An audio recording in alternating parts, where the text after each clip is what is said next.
Welcome back to Medicare and More. My name is Kerry Faria. I'm the Assistant Director for the SHINE program. And SHINE stands for Serving the Health Information Needs of Everyone.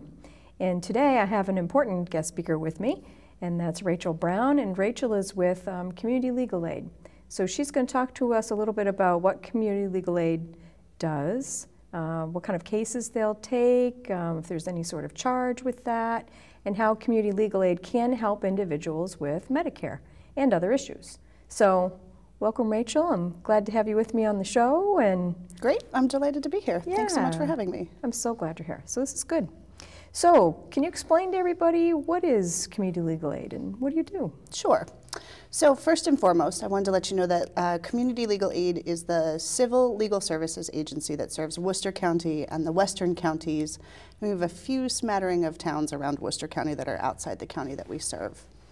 We are a civil legal aid agency, which means we don't do anything that's criminal law in nature. Instead, we're focusing in the civil justice system. We are a free grant-funded law firm where we receive a lot of funding from the state government and the federal government, and for our elder work, we receive funding from, for example, the Central Massachusetts Agency on Aging under the Older Americans Act to do work with people who are 60 and older. So we tend to focus on folks who are either low income or who are 60 and older in certain priority areas.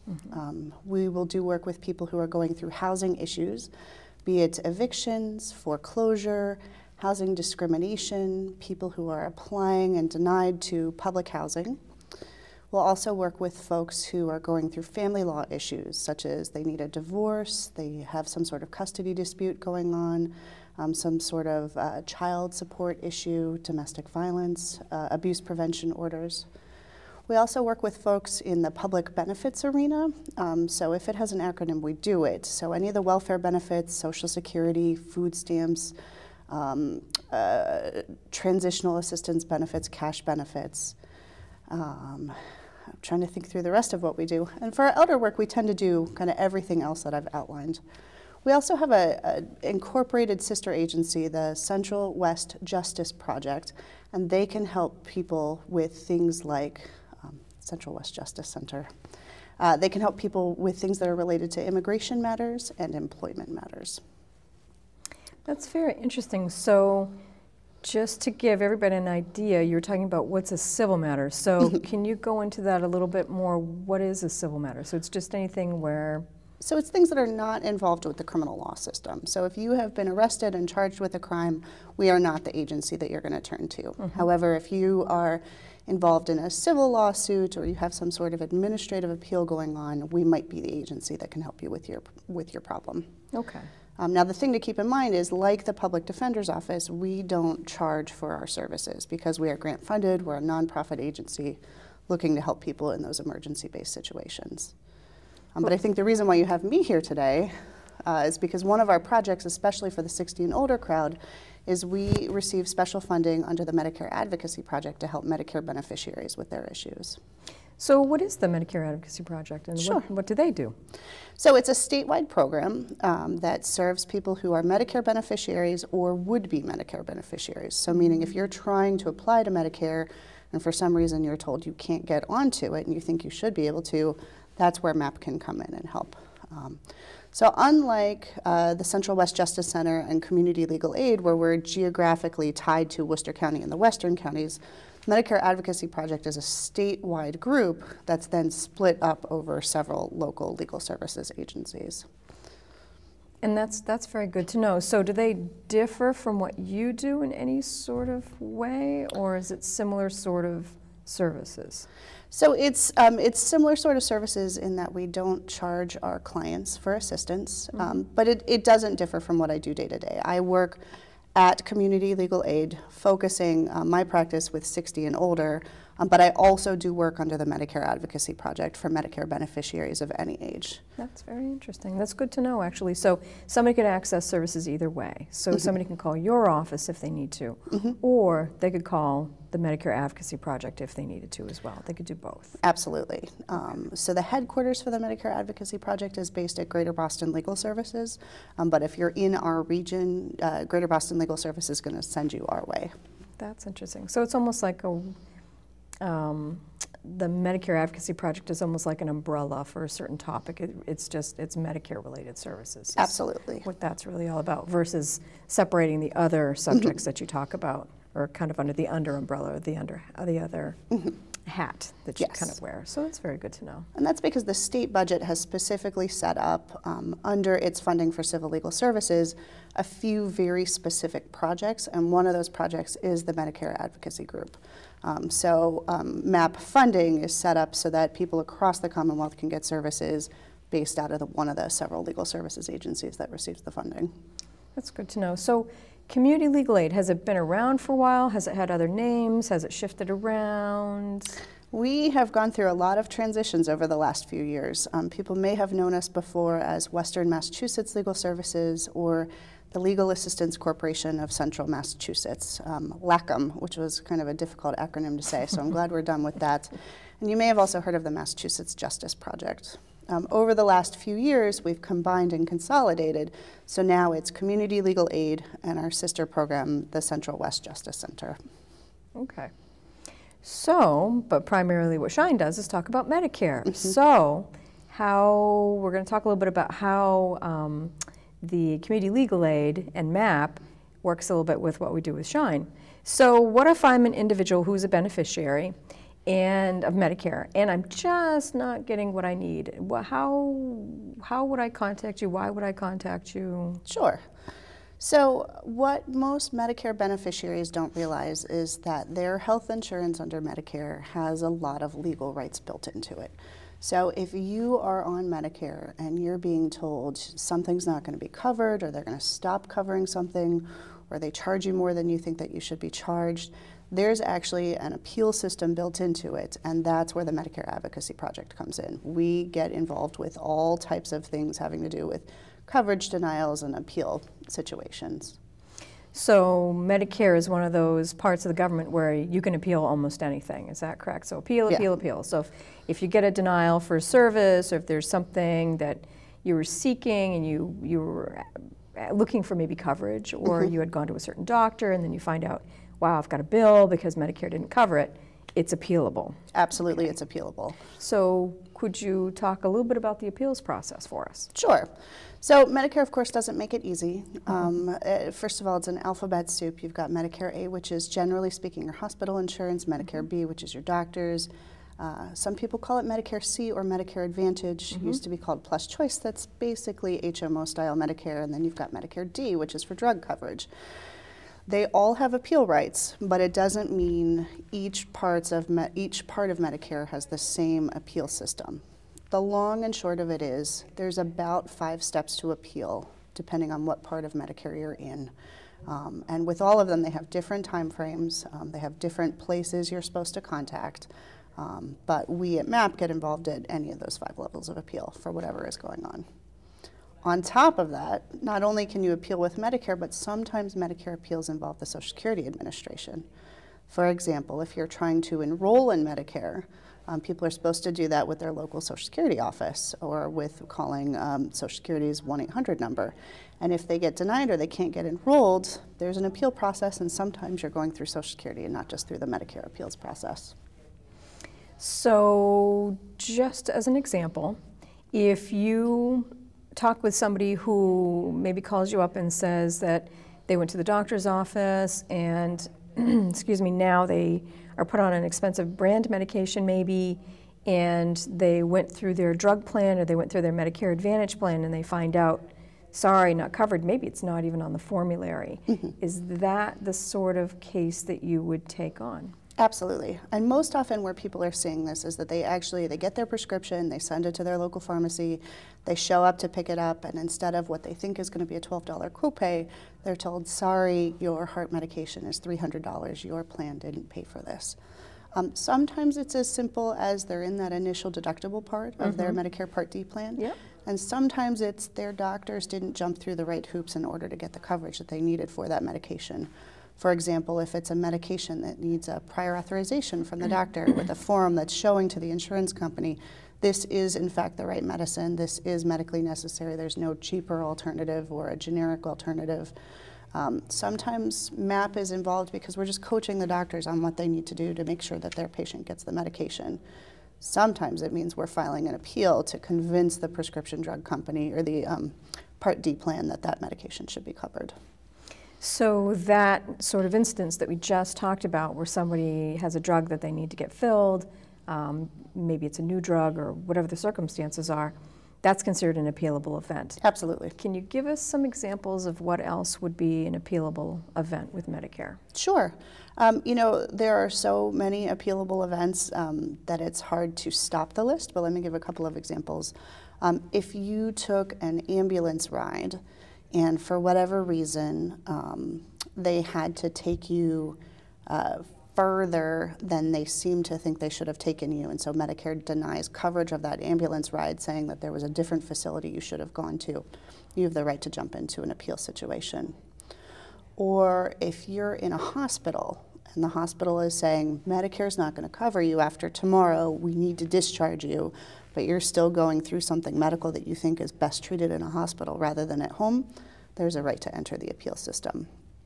Or if you're in a skilled nursing facility and they're saying, I'm sorry, you're not improving enough to get coverage of your stay here anymore, Medicare is going to stop paying. You have the right to jump into the appeal system.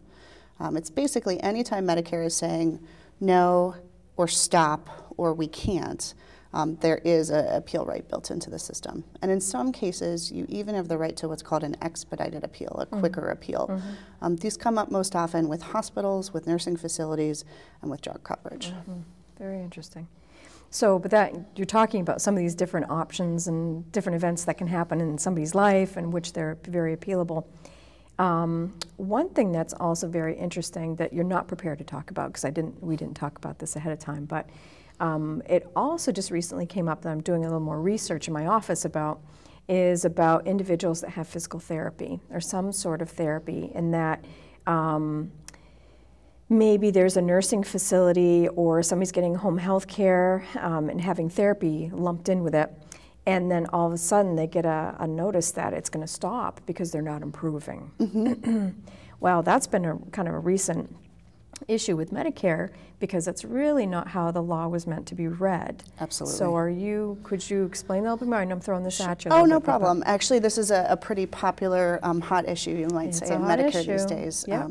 So it used to be kind of widely believed, even though it was not in the regulations, that if a person was getting home health care, they were in a skilled nursing facility, that they had to continue to improve in order to get that coverage. And so I mentioned a 5-step appeal process in most Medicare appeals, and at the 3rd level, that's when you finally get to go before an administrative law judge. And so the judges were kind of routinely looking at these cases and saying, the person's not improving, Medicare's not going to cover. And so the person wouldn't get Medicare coverage going forward unless they continued to go through the appeal system. Turns out that was not regulatory or statutory language. There was never supposed to be this so-called improvement rule. So there was a class action lawsuit brought not too long ago by the Center for Medicare Advocacy, and out of it came a settlement with Medicare, and part of the clarification that has happened is that there's no such thing as the improvement standard.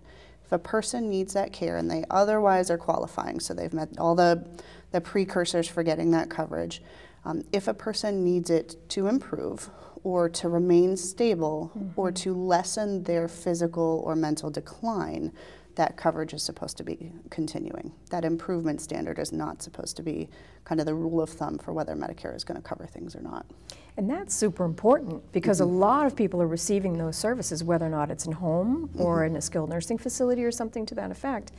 And sometimes those services are needed just for a person to maintain where they are. Absolutely. Versus decline. And that can be a really big thing. That can be huge.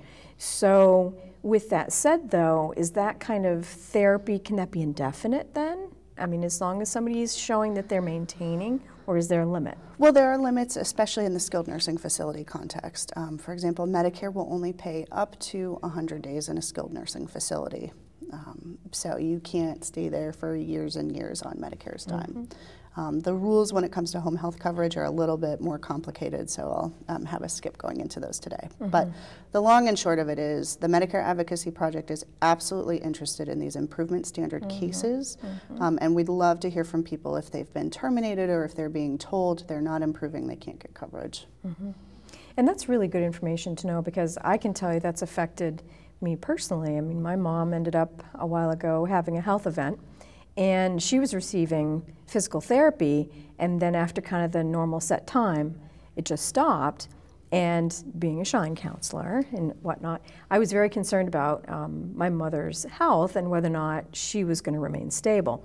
So we kind of monitored the situation for a while, but it became really, really clear that without the physical therapy and the occupational therapy, that she was going to kind of backslide. So I went ahead and, again, being the Shine counselor that I am, contacted the appropriate doctor and agency to continue those services. And it's interesting that obviously the people I was dealing with were aware of that law. And it didn't have to be where somebody was improving. It could be just maintaining.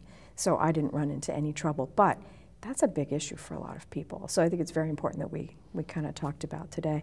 And I'm so glad to hear that there was a facility that actually understood that that so-called improvement standard isn't actually in place. We're very concerned with whether facilities know that that's not supposed to be the rule. So we're hoping that other people aren't contacting Shine or contacting MAP because of those similar related issues. But if they hear them, we hope they call us. Yes, and it's very interesting because, and this has come up as kind of a hot topic right now, because I've been involved in a training with individuals that want to be Shine counselors. And these are individuals that are professionals that I'm training. So these are individuals that are part of the Aging Services Access Points. So it'd be like Tri-Valley Services, it would be Elder Services of Worcester, Montechusett Elder Services as well.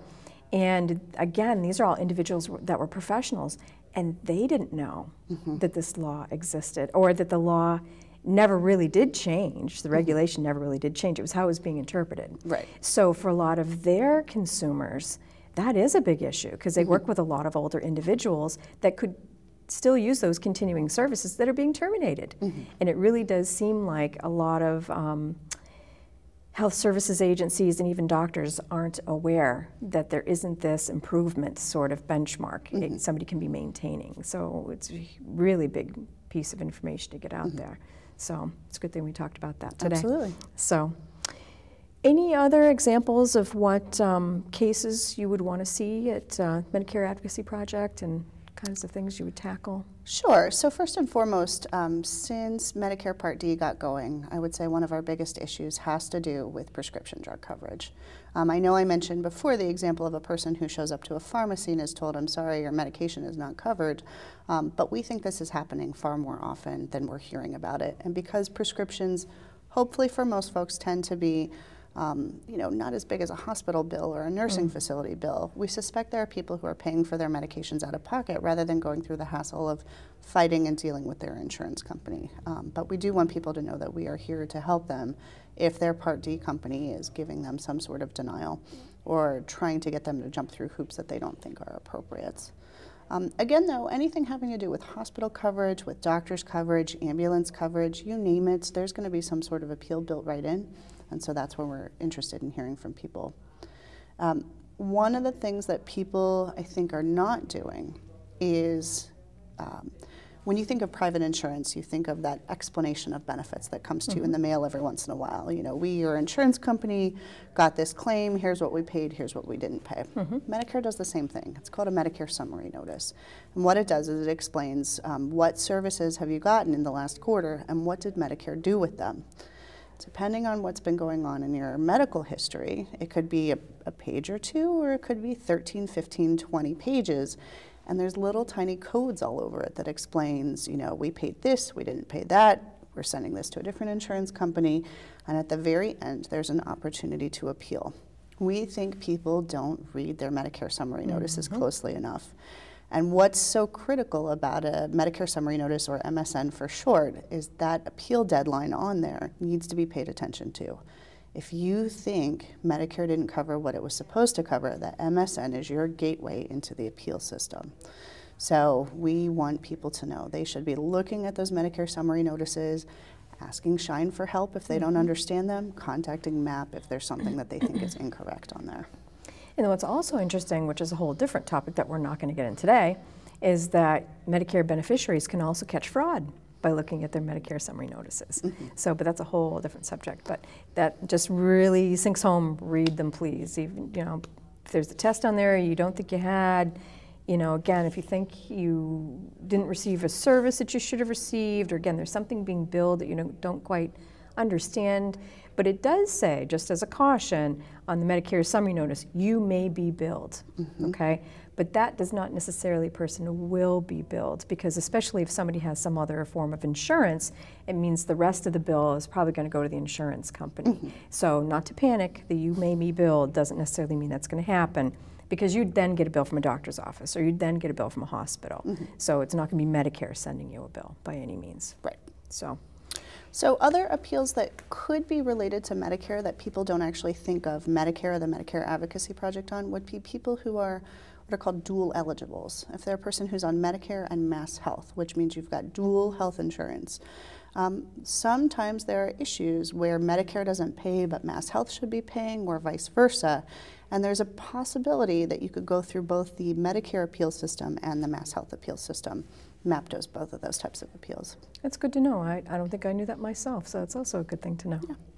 And then also, I mentioned this before, but I want to go into it in a little bit more detail if we have the time, is that enrollment in Medicare goes through the Social Security Administration.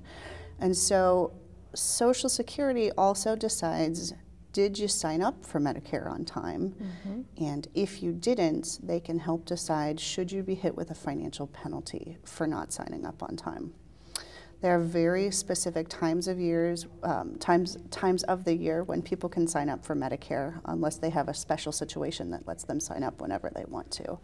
And if, for example, you're signing up for Medicare Part B, which is the doctor's part of Medicare, and you're 75 or 80, and in the meantime you haven't had other health insurance, they can increase your monthly premium up to 10% for every calendar year you weren't in Medicare B, but should have been. Same thing with Medicare Part D. If you didn't sign up for Medicare D on time, they can penalize you and increase your premium 1% for every month you didn't have drug coverage but should have.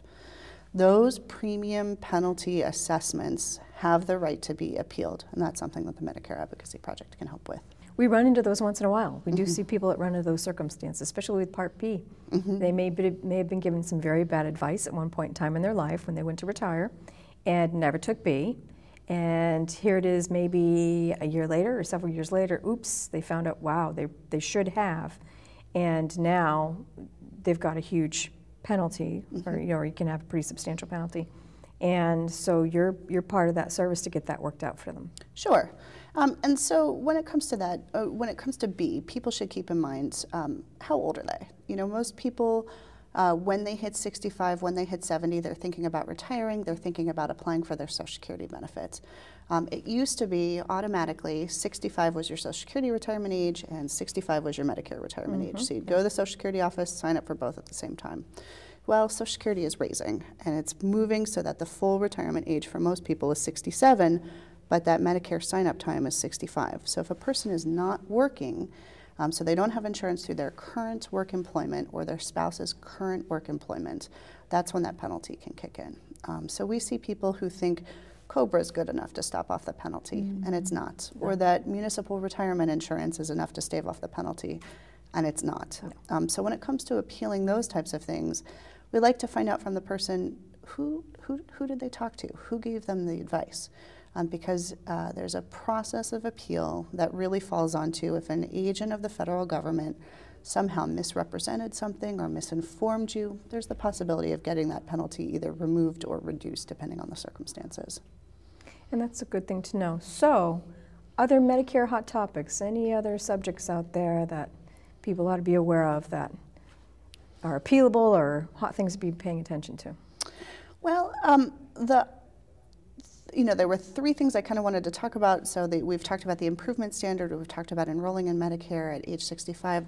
The third thing I was hoping to talk about, and I'm glad we have the opportunity, is goes back to nursing home coverage.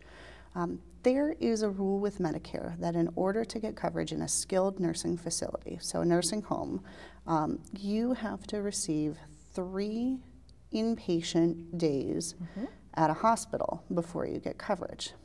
The difficult thing about this is that you can go to the hospital and be there for 4 days, 6 days, 10 days, 20 days, but you might actually not be considered an inpatient. There is a different way to code people so that they could be considered an observation patient instead of an inpatient patient. And so those observation days do not count for getting you towards that 3 overnight rule for skilled nursing facility care. So unfortunately, over the last few years, we've been seeing a number of people who've been to the hospital. They think they've met their 3 overnights. They end up in a skilled nursing facility. They receive skilled nursing care, but then Medicare doesn't pick up the bill. And so we have to go through the appeal process to try to figure out what's going on. Why won't Medicare pay for it? So most importantly, people who are in the hospital who think they are facing nursing home care, we recommend that they talk to the admitting physician, they talk to the social worker, they ask the nurses, they ask anyone they can get their hands on to find out, are they inpatient or are they observation status? And don't just ask once, ask all the time. That's what I was going to butt in and say, is that it's not just important to ask one person once. You probably want to ask a variety of people several different times what your status is, and better yet, it'd be great to get something in writing. So the hospital actually can provide you a document that shows you what your status is, and that would be important to do. So, you know, if you're a caregiver out there, or if you're actually a Medicare beneficiary, this is good information to know before you get into a crisis. Because if you don't have those 3 inpatient days, which I believe is 3 midnights, you've got to stay in beyond 3 midnights, and then you are being transferred to a skilled nursing facility or a rehab unit, the only way Medicare is going to pay for that is when you have those 3 midnights. So, but if you're in a hospital and you are under observation status and then you go home, there's no problem. It doesn't matter. The hospital still gets paid, has nothing to do with it. The real key is when somebody's going from the hospital right to a skilled nursing facility of some sort. That's where you need to have those 3 days where you are inpatient, and that's where it gets to be critical. Otherwise, you're going to get a bill. Well, there is actually a slight difference even for the folks who go home, because if you're under observation status, there's the chance that the hospital is billing under the doctor's benefit of Medicare, which is a different payment structure than under the hospital benefit of Medicare. So it could matter in terms of what your copays, what your deductible is. So even for people who think they might not end up in a skilled nursing facility, they should be asking, because you're going to want to know what you're going to end up on the hook for. And also, things can change. There's the chance that you think you're going home and you may end up in a skilled nursing facility for short-term rehab anyway. So every patient should be asking. Well, you know, this has been excellent information. You know, we've pretty much run out of time. So I want to thank you very much again, Rachel, for coming and being with us today. We could have spent way more time talking about this. Absolutely.